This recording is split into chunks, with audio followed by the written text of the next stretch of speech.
ভাবুন তো, হঠাৎ করে আপনার ফোনে একটি ভিডিও কল আসে। অপর প্রান্তে পুলিশ ইউনিফর্ম পরা এক ব্যক্তি বলছে আপনি ডিজিটালভাবে গ্রেপ্তার হয়েছেন। ভয় পাচ্ছেন? ঠিক এই ভয়েই কোটি কোটি টাকা হাতিয়ে নিচ্ছে প্রতারকরা। আজকের ভিডিওতে আমরা জানব ভারতের প্রথম ডিজিটাল অ্যারেস্ট কেস সম্পর্কে।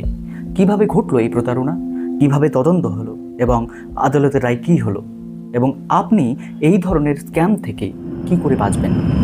প্রথমে জানা যাক ডিজিটাল অ্যারেস্ট কী।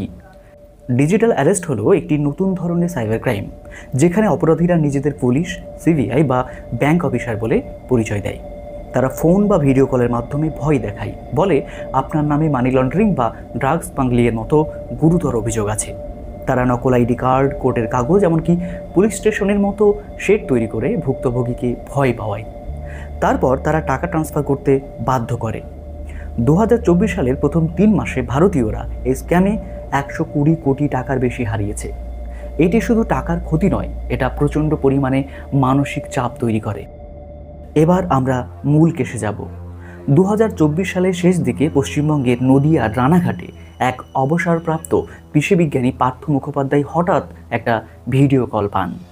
কলটির অপর প্রান্তে পুলিশ বা তদন্তকারী অফিসারের পোশাকে এক ব্যক্তি জানায় আপনার নাম জড়িয়েছে একটি অর্থ পাচার মামলায়, এখনই ডিজিটালভাবে আপনাকে গ্রেপ্তার করা হচ্ছে। তারপর শুরু হয় ভয় দেখানোর খেলা।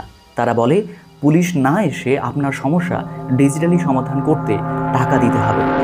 পার্থবাবু ভয় পেয়ে এটিএম, ইউপিআই, ব্যাংক ট্রান্সফার করে মোট 1 কোটি টাকা পাঠিয়ে দেন।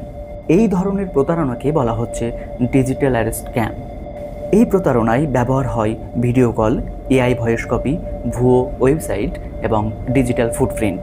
তবে এই ধরনের স্ক্যাম হওয়ার পরে এই টাকা উদ্ধারও হতো, কিন্তু শাস্তি হতো না অপরাধীদের, কারণ সাইবার জগতে অপরাধীদের ট্র্যাক করা খুব কঠিন কাজ। কিন্তু এই অসম্ভবকে সম্ভব করে দেখালেন তদন্তকারী অফিসার সাব ইন্সপেক্টর দেবারুণ দাস ও তার টিম। তদন্তে নেমে যে হোয়াটসঅ্যাপ নম্বর থেকে কল এসেছিল পার্থ মুখোপাধ্যায়ের কাছে, সেই নম্বরটির অবস্থান দক্ষিণ পূর্ব এশিয়ার কম্বোডিয়ায়, অথচ সিম কার্ড জারি করেছে একটি ভারতীয় মোবাইল পরিষেবা সংস্থা।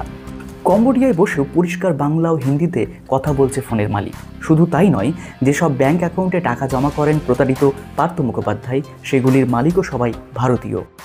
এরপর প্রযুক্তির সাহায্যে সামনে আসে আরও অসংখ্য তথ্য, এবং 1 মাসের বেশি সময় ধরে ভারতের বিভিন্ন প্রান্তে হানা দিয়ে অবশেষে মহারাষ্ট্র, হরিয়ানা, গুজরাট এবং রাজস্থান থেকে দেবারুণ দাস ও তার টিম গ্রেপ্তার করেন মোট 9 জন অভিযুক্তকে। জানতে পারেন এই 9 জনের নামে জাতীয় স্তরে জমা পড়েছে 100-রও বেশি অভিযোগ, এবং এরা জালিয়াতি করে হাতিয়ে নিয়েছে প্রায় 8 কোটি টাকা, যার মধ্যে পশ্চিমবঙ্গের বিভিন্ন জেলা থেকে এদের রোজগার প্রায় 6 কোটি টাকা। মাত্র 25 দিনের তদন্তে মহারাষ্ট্র, হরিয়ানা, গুজরাট আর রাজস্থানে অভিযান চালিয়ে 13 জনকে গ্রেপ্তার করেন। এদের মধ্যে 9 জনকে 2025 সালের 18 জুলাই কল্যাণী আদালত যাবজ্জীবন কারাদণ্ড দেয়। তদন্তে জানা যায় এই গ্যাং 108 জনের কাছ থেকে 100 কোটি টাকার বেশি হাতিয়ে নিয়েছিল। তদন্ত চলাকালীন সংগৃহীত বিপুল পরিমাণ প্রামাণ্য তথ্য গুছিয়ে চার্জশিট দাখিল করার পাহাড় প্রমাণ কাজটিও নিখুঁতভাবে সম্পন্ন হয়। ফলে ভারতে এই প্রথম ডিজিটাল অ্যারেস্ট কেস সংক্রান্ত কোনো মামলা পৌঁছয় আদালতের বিচার পর্ব পর্যন্ত। 2025 সালের 17 জুলাই কল্যাণী কোর্ট এই মামলার রায় দেয়। 18 জুলাই রায় ঘোষণা হয়। শাহিদ আলী শেখ, শাহরুখ রফিক শেখ, যতীন অনুপ লাডুওয়াল, রোহিত সিং, রূপেশ যাদব, সাহিল সিং, পাঠান সামাইয়া বানু এবং অশোক ফালদু এই দোষীদের জীবনদণ্ড দেওয়া হয়।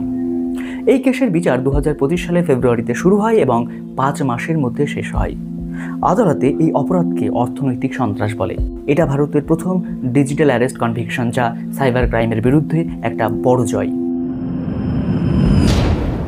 এই ঘটনাটি প্রমাণ করে সতর্কতা না নিলে যে কেউ হতে পারে প্রতারণার শিকার।